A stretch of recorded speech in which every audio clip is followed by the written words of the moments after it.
네. 자, 10시 넘은 상황. 지금 중국의 이런 방역 완화에 대한 기대감이 시장에서 가장 긍정적인 재료로서 반영을 하고 있는 모습입니다. 화장품이 참 오랜만에 좀 강하게 움직여주는 모습인데요. 오늘도 오전장 키워드로 정리해 보도록 하겠습니다. 교보증권의 사영관 차장입니다. 차장님, 안녕하십니까?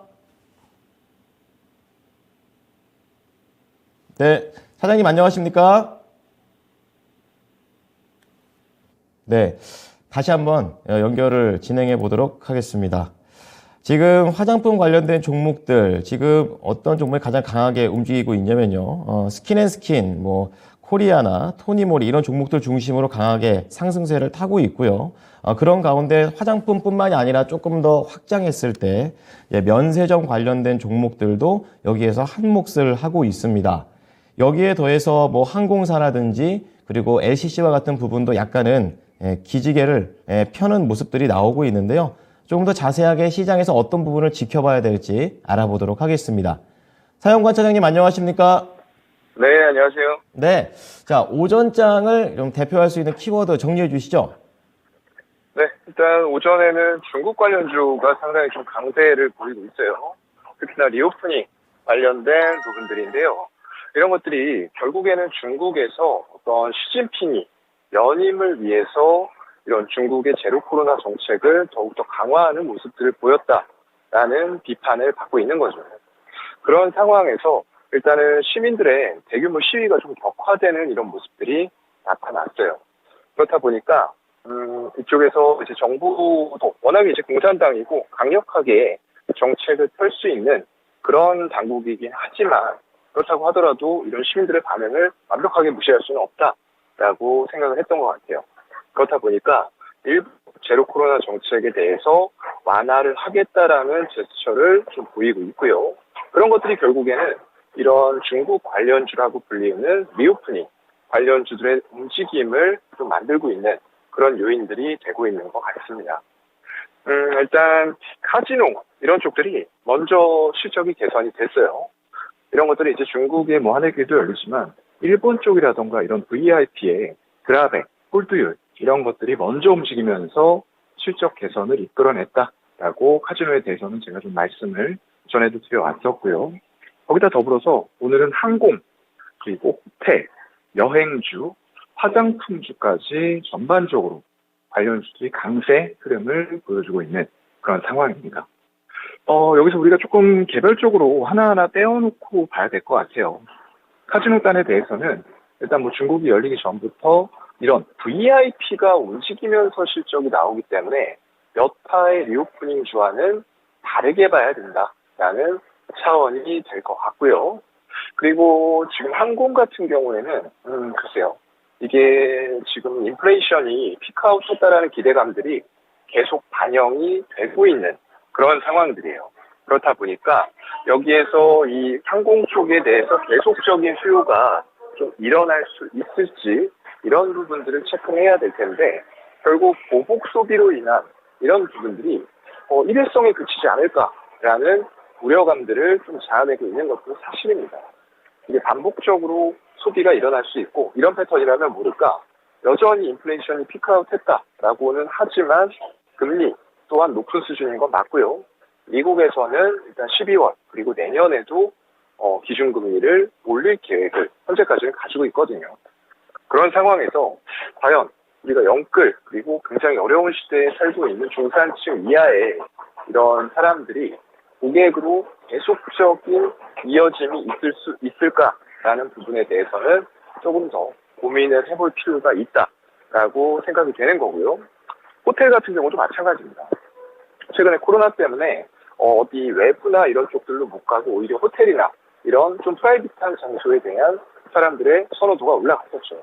하지만 리오프닝이 되면서 이런 것들도 조금 줄어들 수 있다라고 생각이 되고요. 그렇기 때문에 에어비앤비라던가 이런 지금 기업들도 탄생을 했어요. 그렇다 보니까 전통적인 호텔들이 과연 어떤 경쟁력을 가지고 그들과 대적할 것이냐 이런 것에 대해서도 고민을 해봐야 될 것 같고요. 여행주 이쪽도 마찬가지입니다. 가던 사람들은 꾸준히 여행을 가겠죠. 금리가 올라가던 그런 것들 관계없이 월세 소득이라던가 이런 쪽으로 꾸준하게 캐시플로우가 월마다 일어나고 있는 사람들은 그대로 갑니다. 하지만 그렇지 못한 사람들은 보복 소비, 그리고 코로나가 끝났으니까 한번 갔다 와야지 하고 난 이후에 반복적으로 이걸 또 갈 수 있을까? 역시나 마찬가지 관점이겠죠. 그런 관점으로 봤을 때 말씀드렸던 카지노 정도를 제외하고는 과연 이것들에 대해서 반복적인 소비가 일어날 수 있을 만한 환경인가? 이거부터 점검을 해볼 필요가 있다라고 생각을 하고요. 물론 상승세 자체는 굉장히 셉니다. 최근에 이제 화장품주까지 같이 말씀을 드리면 아모레퍼시픽이라던가 LG생활건강, 중국주 매출 많이 떨어진 거 맞아요. 실적도 최악입니다. 그런데도 불구하고 수급으로 일단은 끌어올리는 이런 현상들이 나타나고 있는데 이게 과연 지속이 될 수가 있을 것이냐. 아니면 기관, 외국인들이 연말을 앞두고 수익률 게임에서 이런 리오프닝 관련주로 어떤 순환매를 시키고 그 이후에 다시 빠져나가는 거 아닐까라는 걱정을 지금은 좀 지울 수는 없는 상황인 것 같아요. 그렇다 보니까 이런 쪽에 대해서는 전반적으로 주가가 상승하고는 있으나 트레이딩 관점으로 수급이 들어올 때 같이 들어왔다가 수급이 빠지는 현상들이 포착이 된다라고 했을 때는 우리가 같이 빠져서 나갈 수 있는 그 정도의 트레이딩 전략을 구사하는 게 좋을 것 같고요.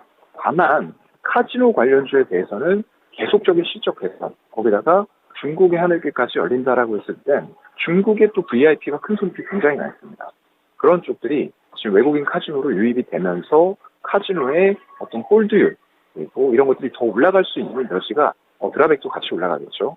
여지가 있기 때문에 이런 것들은 조금 더 지켜봐도 괜찮을 것 같다라고 말씀을 드립니다. 네. 자, 방역이 완화되면서 화장품, 호텔, 항공, 대거 올라가고 있습니다. 여기에서 우리가 어떤 기준을 가지고 종목을 선택해야 되는지, 그리고 어느 정도의 기간을 가지고 투자를 해야 되는지에 대해서 우리 차장님께서 잘 설명을 해 주셨습니다. 자, 그럼 오늘장 강력한 펀치 한 방 날려주신다면요? 네, 일단은 물가가 정말 정점을 우리 찍은 걸까라는 부분들 계속 의심을 할 수밖에 없는 주제가 될 것 같고요. 그런 관점에서 오늘 지금 리오프닝 관련주에 조금 눈에 띄는 부분들이 있습니다. 카카오 그룹주들의 좀 약진이 펼쳐지고 있는 그런 상황이에요. 지금 카카오 같은 경우가 좀 흐름이 괜찮습니다. 그리고 카카오 게임즈 같은 경우도 3.2% 상승하는데 오늘 크래프톤, 넷마블 이런 종목도 굉장히 큰 폭으로 빠지고 있거든요. 위메이드도 상승하고는 있으나 지금 윗꼬리가 길게 달리면서 음봉 전환을 했어요. 근데 카카오 게임즈 같은 경우는 카카오 그룹주의 영향을 받으면서 일중 고가 3.2%의 상승률을 보여주고 있다라는 게 굉장히 좀 특징적인 부분이 될 것 같아요.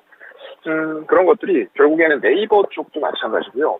3.7%의 상승률, 그리고 카카오 1.7, 카카오뱅크가 2%, 카카오페이 같은 경우에는 가장 세죠. 6%에 가까운 상승률을 보여주면서 이런 흐름들이 결국에는 최근에 사우디의 빈살만 왕세자가 카카오 엔터프라이즈 쪽으로 8천억 투자에 대한 부분들이 이슈가 좀 됐었습니다. 굉장히 어려운 시장임이 분명한데 이렇게 큰 손들은 지금 이렇게 기업 가치가 떨어져 있을 때 오히려 같은 금액으로 지분을 더 많이 투자할 수 있는 지금과 같은 시기를 놓치지 않고 있다는 거죠. 그래서 항상 말씀드리지만 모든 인플레이션 지표가 다 피크아웃 완전히 했다라고 판단을 해서 들어가면 이미 주가는 어떻다? 2배, 3배, 50% 이렇게 올라있을 때 우리가 들어가야 되는 경우가 발생이 된다는 거죠. 이미 네이버, 카카오 이런 종목들은 바닥에서 50% 이상씩 올라왔습니다. 그렇기 때문에 우리가 이런 부분에 진입을 판단을 할 때는 경제 환경도 물론 중요합니다. 하지만 그런 경제 환경에 대해서 직접적으로 이 주가를 올리고 떨어뜨리고 하는 수급 그리고 강력한 돈의 흐름, 강력한 돈의 흐름이라는 건 개인들의 수급을 얘기하는 거 아닙니다. 개인들 수급이 많이 들어오면 피해야 될 종목이고요. 외국인과 기관 같이 소수의 과점 형태를 가지고 있는 그런 곳들이 어떻게 이런 종목들 그리고 시장에 대해서 움직이고 있는지를 우리가 파악하는 게 중요하다는 거죠. 그래서 현재는 이런 위험 자산으로의 투자 심리가 조금은 개선이 된 것 같아요.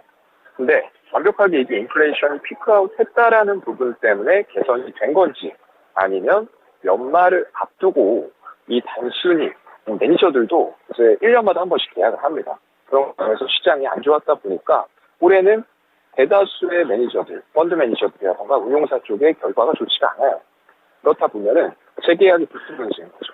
그런 관점에서 그동안 가지고 있었던 포트를 뒤엎고 조금 더 공격적으로 어느 한 섹터들을 공략하면서 수익률을 끌어올리는 연말에 이런 부분들이 발생이 됩니다.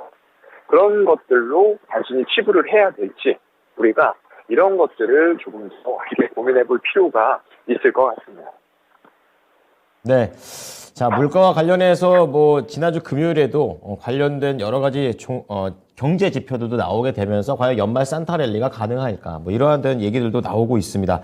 자, 그런 가운데 오늘 카카오와 그리고 이 카카오 엔터프라이즈 관련된 내용들 잘 참고해 보면서 오후장도 대응해 보겠습니다. 오늘 말씀 감사합니다, 차장님. 예, 고맙습니다. 네. 네, 지금까지 교보증권의 사영관 차장의 의견이었습니다.